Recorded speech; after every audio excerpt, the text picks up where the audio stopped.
नचिकेता की कहानी। इस प्रसंग का वर्णन हिंदू धर्म ग्रंथ कठोपनिषद में मिलता है। इसके अनुसार नचिकेता वाजश्रवस उद्दलक ऋषि के पुत्र थे।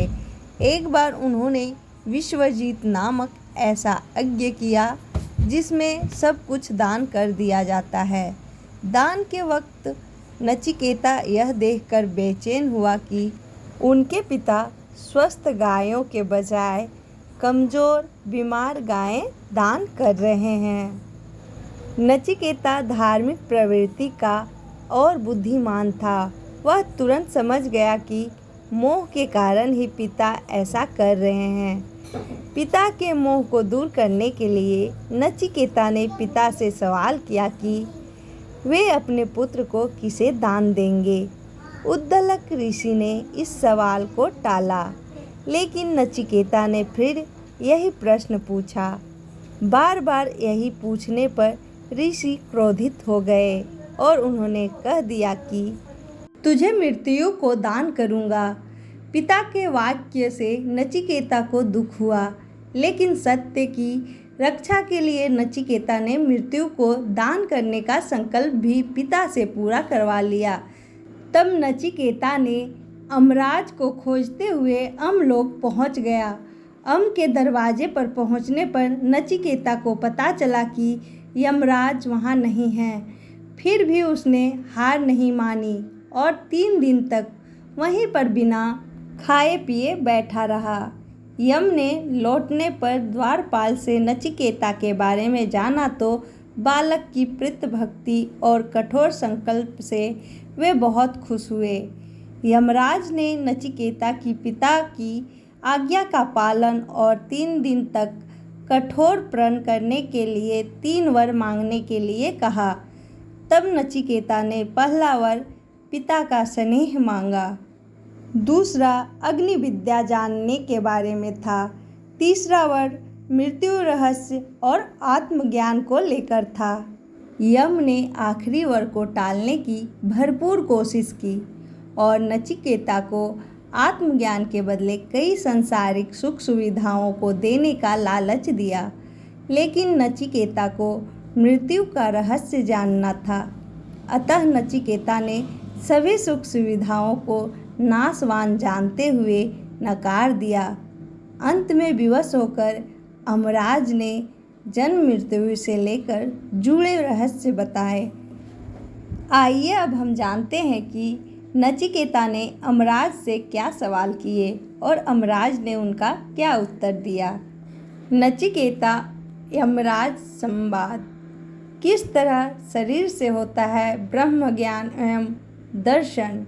मनुष्य शरीर 2 आँख, 2 कान, 2 नाक के छिद्र, 1 मुँह, ब्रह्मरंध्र, नाभि, गुर्दा और सिर के रूप में 11 दरवाजे वाले नगर की तरह हैं, जो ब्रह्म की नगरी ही हैं। वे मनुष्य के हृदय में रहते हैं। इस रहस्य को समझकर जो मनुष्य ध्यान और चिंता करता है, उसे किसी प्रकार का दुख नहीं होता है। ऐसा ध्यान और चिंतन करने वाले लोग मृत्यु के बाद जन्म मृत्यु के बंधन से भी मुक्त हो जाता है। क्या आत्मा मरती या मारती है? जो लोग आत्मा को मारने वाला या मरने वाला मानते हैं, वे असल में आत्मा को नहीं जानते और भटकते हुए हैं। उनकी बातों को नज़रअंदाज करना चाहिए, क्योंकि आत्मा ना मरती है ना किसी को मार सकती है। कैसे हृदय में माना जाता है परमात्मा का वास। मनुष्य का हृदय ब्रह्म को पाने का स्थान माना जाता है। यमदेव ने बताया, मनुष्य ही परमात्मा को पाने का अधिकार माना गया है।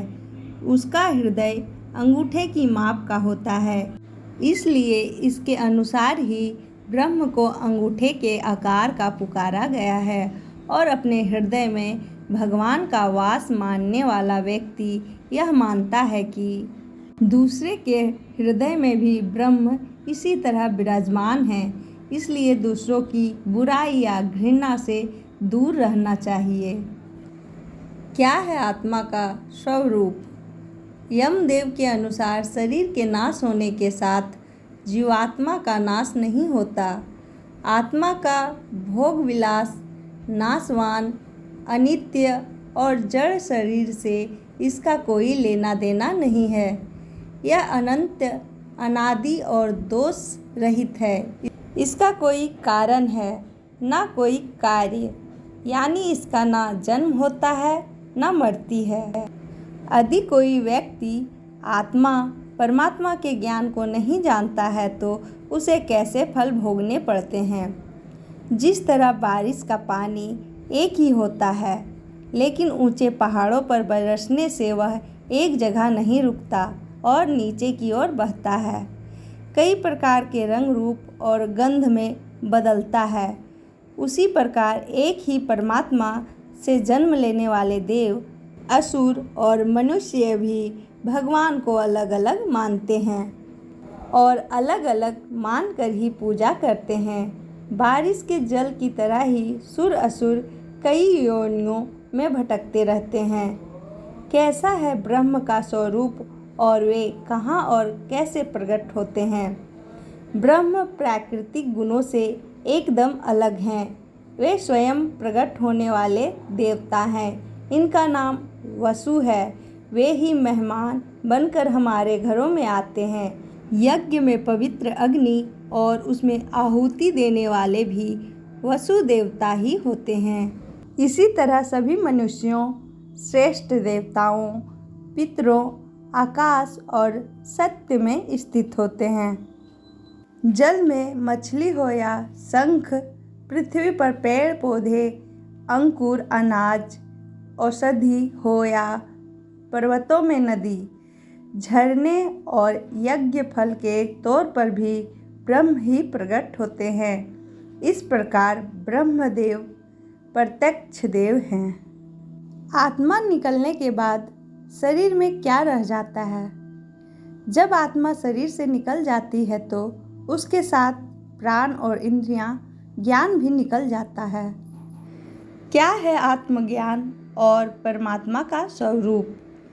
मृत्यु से जुड़े रहस्यों को जानने की शुरुआत बालक नचिकेता ने यमदेव से धर्म अधर्म से संबंध रहित कार्य कारण रूप प्रगति, भूत भविष्य और वर्तमान से परे परमात्मा तत्व के बारे में जिज्ञासा कर की। यमदेव ने नचिकेता को ओम को प्रतीक रूप में परब्रह्म का स्वरूप बताया।